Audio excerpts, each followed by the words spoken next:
Fala pessoal, sejam muito bem-vindos a mais uma live aqui no canal da DBOCM, mais um podcast está sendo gravado aqui ao vivo, para a gente poder trazer temas aí que fazem parte do universo de quem trabalha com banco de dados Oracle, seja temas da prova de certificação, seja temas do dia a dia, e a gente pega bastante dúvidas de alunos para a gente poder trazer aqui, para a gente poder fazer esse bate-papo. E eu estou com o JP aqui na área mais uma vez, tudo bom, JP? Tudo bem, Guilherme? Contigo? Show de bola, meu irmão, muito bom, cara.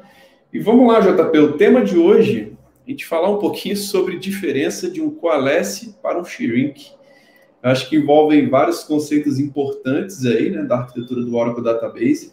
Lembrando, pessoal, quem não é aluno da DBOCM ainda, se você realmente quer ter esses conceitos para entender essa questão da arquitetura de banco de dados Oracle, cara, é fundamental para você conseguir entender o que a gente vai falar aqui, né, JP? Não dá para a gente poder falar de shrink coalesce sem entender a estrutura do database, né?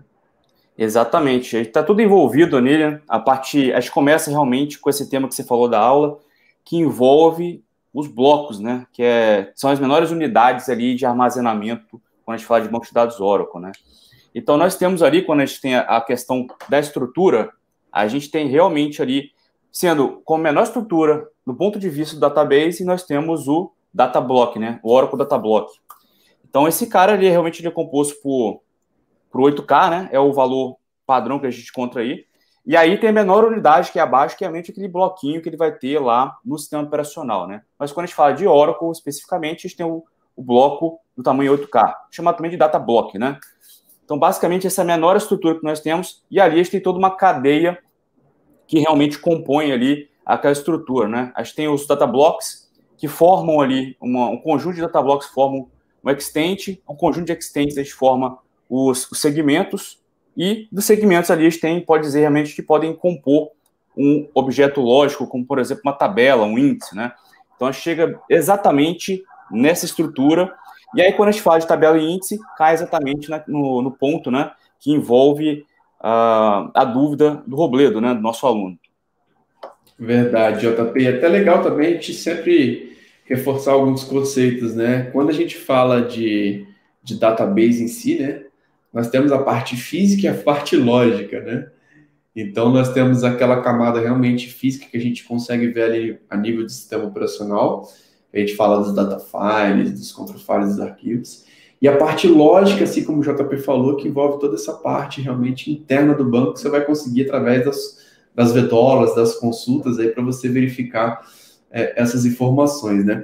E JP, eu acho que é uma dúvida bem pertinente, né, cara, do Robledo, porque muitas vezes o pessoal não consegue diferenciar várias opções ali que nós temos a nível de gerenciar um segmento, né, cara? A gente sabe que o shrink muitas vezes é um cara interessante para muitas situações, né? Às vezes nem sempre você precisa utilizar o shrink, né? A gente está falando de projetos do dia a dia. Eu lembro que quando a gente começou a trabalhar, cara, até legal a gente contextualizar com algumas histórias do mundo real, né? Eu lembro que a gente trabalhava aí, quando a gente se conheceu, cara, 15 anos atrás, mais ou menos, tinha algumas atividades, cara, que era de reorganização do banco de dados, né? Então, cara, a gente pegava o final de semana todo para poder sair movendo tabela de um lado para o outro, para sair fazendo rebuild de índices, para fazer recriação de índices. E de lá para cá, muita coisa evoluiu, né, JP? Algumas coisas muitas delas dá para fazer de forma bem online. E o Shrink é um cara que ajuda bastante nesse contexto aí de reorganização também, né, cara? Você pegar um segmento que ele está muito fragmentado, né? Acho que é importante dar essa introdução para o pessoal aqui entender um pouco, né? Isso. Acho que pode começar ainda dando sequência naquela arquitetura que a gente falou há pouco, falar também da High Water Mark, né? A famosa marca d'água, né? Talvez a gente começando por aí a gente entenda porque a gente precise realmente realizar algumas operações de coalescing e shrink, né? Para realmente conseguir recuperar o espaço disponível ali, né? Então, a ideia é realmente você utilizar um desses mecanismos, né, o shrink ou coalescing, fora, né, as alternativas que o Guilherme até citou para a gente aí, que é movimentar os dados, né, entre tablespace, data files, etc. Esse é um mecanismo bem automatizado, né, utilizar o shrink, e eu vou falar um pouquinho mais daqui a pouquinho, e o coalescing também. Mas, antes de tudo, a gente precisa dar uma introdução na High Water Mark de forma bem simples, né? Para a gente conseguir ilustrar em qual cenário a gente precisa chegar, né? Então, quando a gente tem um ambiente muito fragmentado, significa que realmente temos espaços que vão sendo, às vezes, ficam desperdiçados ali, porque não conseguem compor ali, a gente não consegue colocar um objeto novo ali dentro, né? A tabela vai crescendo, enfim. Então, a gente não consegue pegar e movimentar um dado ou reutilizar aquele espaço ali. Então, fica pequenos fragmentos contidos ali, né? Ou seja, de data blocks ali que a gente não consegue reutilizar para montar e inserir uma informação nova.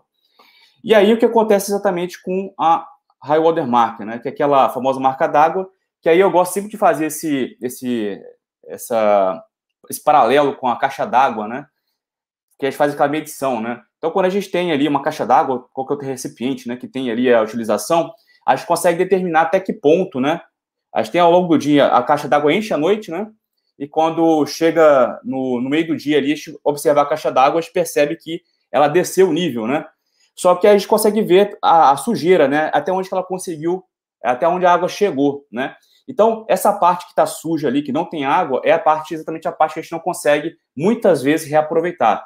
Isso porque os data blocks estão formatados, né? Então, a gente tem algumas condições quando a gente tem a marca d'água, que a gente pode ter bloco que está vazio, mas está formatado, a gente pode ter bloco que está formatado e tem conteúdo, e nós podemos ter bloco que não foi formatado. E a nossa ideia, quando a gente faz uma operação de coalesce ou de shrink, é chegar exatamente nesse ponto, né? Conseguir baixar essa marca d'água para deixar a quantidade maior possível de blocos livres disponíveis ali, dali para frente, para conseguir utilizar, ter o melhor aproveitamento do espaço, né? E você acaba liberando esse espaço que está, digamos, sujo, né? Que são pequenos blocos formatados que eu não consigo reutilizar mais. E aí, realmente, a gente cai na escolha de qual que é a tecnologia que a gente pode fazer, né? O Guilherme já falou, a gente pode movimentar uma tabela, né? Ou as tabelas todas ali, tabelas e qualquer tipo de segmento que exista, índice também, de um tablespace para outro, né? E aí a gente consegue ali reduzir o tamanho do tablespace e depois trazer de volta. Então, esse é um mecanismo, né? Mais global, né? Você vai fazer de tudo que tem dentro do tablespace. Então, por isso é um processo que ele é mais custoso, mais demorado, né? E como alternativas, a gente tem realmente o coalesce e o shrink, né? O coalesce, ele instrui o banco Oracle a fazer um merge de data blocks, né? Do conteúdo dos blocos ocupados. Ou seja, eu tenho um bloco aqui que ele tem 8K, mas estou utilizando 6 em um aqui e o outro está utilizando 2. Eu pego esses conteúdos aí, jogo em um data block só, né? Que vai ocupar o bloco inteiro. Então, tem o melhor aproveitamento e aí sim conseguir fazer essa liberação desses blocos. Então, a ideia realmente dele é fazer merge de conteúdo dos blocos, né, para liberar os blocos livres, para ele ser utilizado. No entanto, isso não garante realmente que você consiga reaproveitar aqueles blocos lá exatamente porque estão formatados, né? Então, a gente continua com a high water mark lá em cima, tá? Então, esse aí é o ponto contra que a gente tem do coalesce, né? Então, tem restrições também, a gente não consegue utilizar uma tabela temporária, e a gente também não consegue utilizar em índice de primary key, né, chave primária, em que a tabela seja uma tabela organizada por índice, tá? Então, o shrink é uma coisa muito mais nova que o coalesce, e ele permite realmente a gente conseguir, além de compactar essa informação, a gente consegue também liberar o espaço que está acima da marca d'água, porque a gente consegue baixar a marca d'água, tá? Então, uma das melhores soluções realmente você utilizar, comparando assim, com o que eu já falei até então, melhor, nesse caso, realmente é o shrink, né? E o shrink, ele tem outras cláusulas que podem dizer para a gente se vale a pena ou não fazer esse mecanismo de compactação, né? Basicamente, nós temos o compact, né? A cláusula compact, que ela segue o shrink, né? No comando, né? Então, alter table, shrink compact, alter table, alter index, shrink compact. O compact, quando a gente utiliza combinado com o shrink, a gente tem é equivalente a fazer o coalesce, tá? Então, nesse caso, eu faço uma compactação, mas eu não baixo a marca d'água. Para você ter efetividade utilizando shrink, você precisa utilizar o compact, né? Você faz o primeiro comando compact, depois você faz sem o compact. E sem o compact, você consegue baixar a marca d'água. Então, no shrink, a gente precisa utilizar realmente ali 2 meios que se complementam, né? Vale a pena fazer o compact primeiro para você melhorar o seu comando sem o compact, que vai se rodar mais rápido depois, que é o cara que vai baixar a marca d'água, né? Quando ele já tem tudo compactado ali, ele fica mais fácil ele fazer e baixar a marca d'água, né? Então, a gente pode dizer que o Shrink Space Compact, ele é igualzinho ao Coalesce, tá? Você não vai ter ganho, você vai compactar, mas você não vai ter ganhos de baixar a marca d'água. E quando eu faço só o Shrink Space, eu consigo baixar a marca d'água. Então, basicamente, essa é a diferença entre os dois, tá? Que, de certo modo, utilizando o Compact, você vai estar fazendo a mesma coisa que fazer o Coalesce, né? E o Coalesce, ele é um comando um pouco mais antigo, a ponto de a tecnologia dele não ser tão interessante. Mesmo utilizando o Shrink Compact, vale mais a pena ainda se você unir com outra cláusula chamada Cascade, que ela consegue aplicar, né, para todos os objetos ali que se relacionam com esse objeto que está atuando, fazendo o Shrink Compact, e utilizar o Cascade, que ele consegue compactar de forma mais... Ele aumenta a densidade, né? Ele consegue abranger um pouco mais, e com isso a gente consegue ter uma performance mais interessante que o Coalesce. Então, independentemente se você vai liberar ou não o espaço, vai baixar a marca d'água ou não, ainda vale a pena utilizar o Shrink Space ao invés do Coalesce, no meu ponto de vista, né?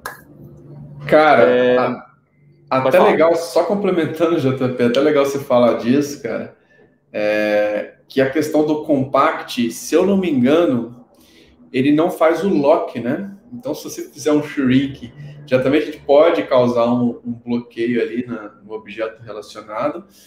E aí, quando você está com o compact, ele vai fazer isso de forma online. E aí, a parte do lock, quando você vai fazer para baixar realmente a marca d'água, né? Tem aquela observação aí de ser mais rápido e do lock ter menos impacto aí nas aplicações, por exemplo, né? Perfeitamente, Guilherme. Bem lembrado. É realmente o benefício de você rodar o compact antes, né? Porque, teoricamente, não faria sentido, né? Sem o compact eu faço os dois procedimentos, então por que eu vou utilizar o compact antes? É exatamente por isso que o Guilherme falou, né? Na verdade, você minimizar o impacto, né? De fazer a operação de baixar a marca d'água ali. Você compactando, você consegue agilizar o comando seguinte, que baixa a marca d'água também. Uma excelente observação, Guilherme. Realmente isso aí faz toda a diferença dentro do processo.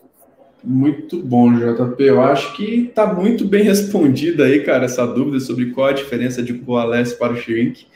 É sempre legal o pessoal entender a quantidade de conceitos que é necessário para a gente contextualizar e responder a dúvida, né?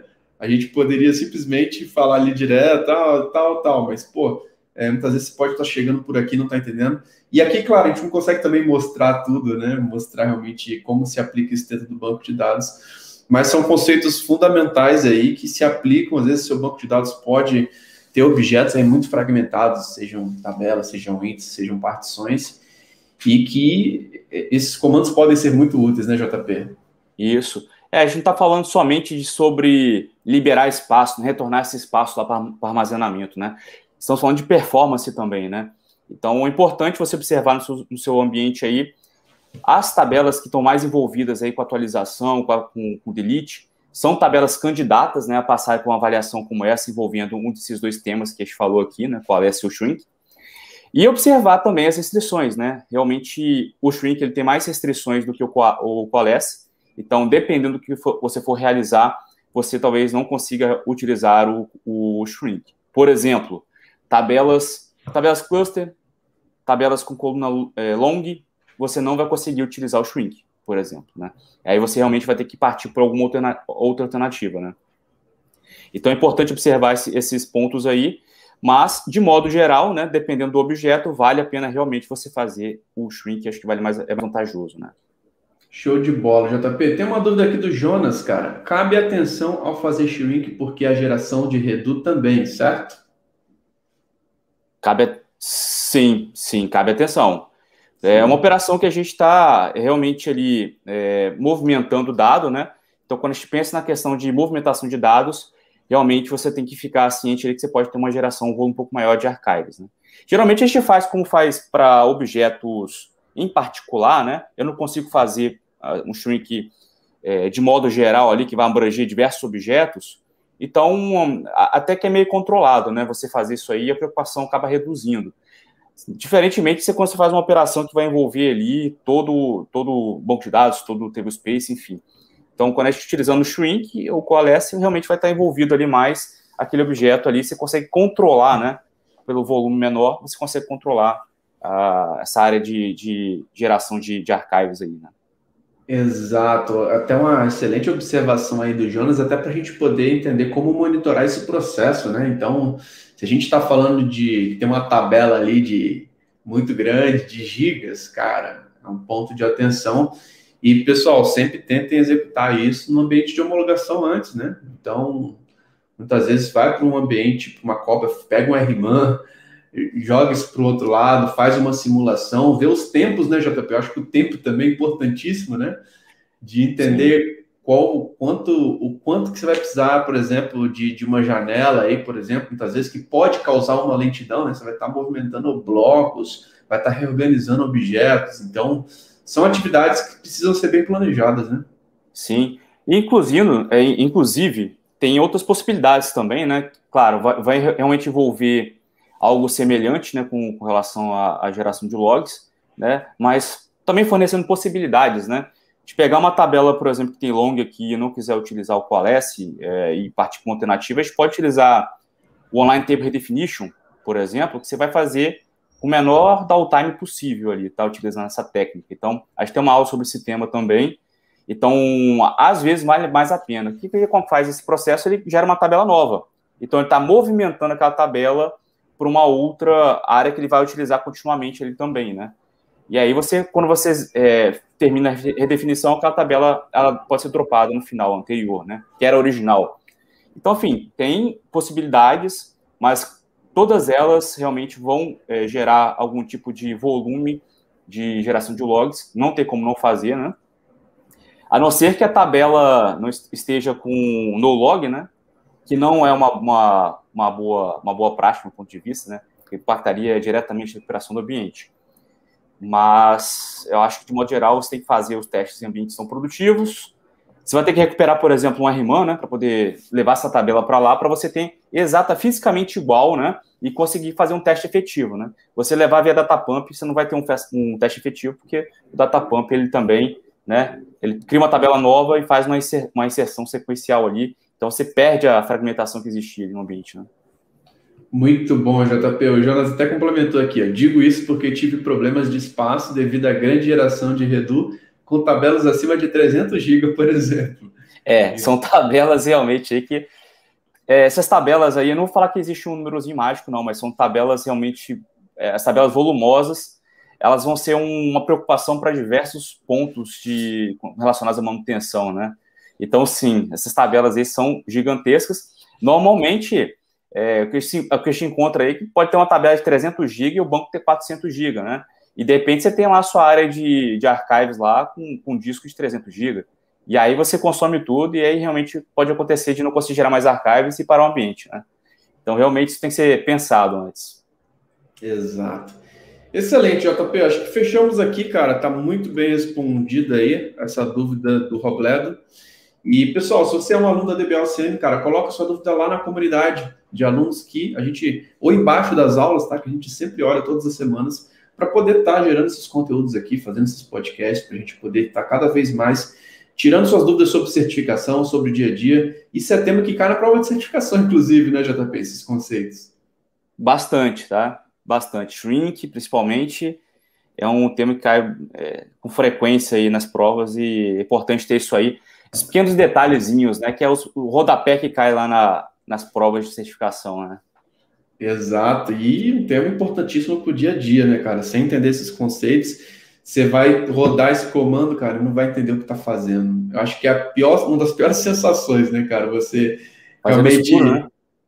Cara, não recomendo, pessoal. Se vocês querem realmente não fazer esse tipo de atividade no escuro, cara, eu tô deixando o link aqui para vocês do nosso Bootcamp de administração, que é o primeiro passo, cara. O primeiro passo é realmente você entender aí a arquitetura do Oracle Database, entender esses conceitos, como administrar o banco de dados Oracle, para que depois você consiga ver temas mais avançados. Então, tendo essa boa base, fica muito mais fácil para você prosseguir com assuntos mais complexos no universo de banco de dados Oracle.